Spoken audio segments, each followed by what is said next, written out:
ከፍተኛ ኦሮሞ ጠል ኃይሎች ኦሮሞን የሚጠሉ ግን ኢትዮጵያ ውስጥ መኖር የሚያስቡ ኢትዮጵያን የሚያስቡ ሰዎች ኦሮምኛ ተዘመረ አሉ።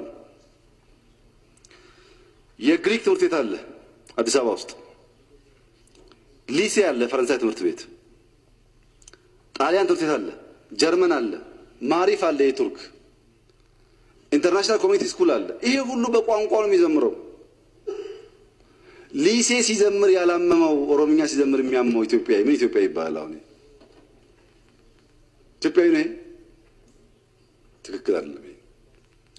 ከየት መጣ ያላችሁ እንደሆነ ገና ለውጥ ሳይመጣ ኦሮምኛ አዲስ አበባ ውስጥ ኦሮሞ ልጆች መማር አልቻሉም ተብሎ 4-5 ትምህርት ቤት አካባቢ ኦሮሚያ መንግስት ፋይናንስ አድርጎ ተሰርቶ ኦሮምኛ ቋንቋ የሚማሩ በሺዎች የሚቆጠሩ ልጆች አሉ የሚማሩበት። ልክ እንደ ማሪፍ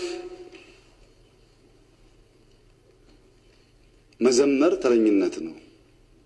እኔ ባህር ዳርም ቢዘመር በሻሻም ቢዘመር ትግረኛ አማርኛ ችግር የለብኝም። እኔ አማርኛ በመናገር ትግረኛ በመናገር ተጠቃሚ እንጂ ተጎጂ አይደለሁም። ግን በዛ ደረጃ ጥላቻ ጥሩ አይደለም።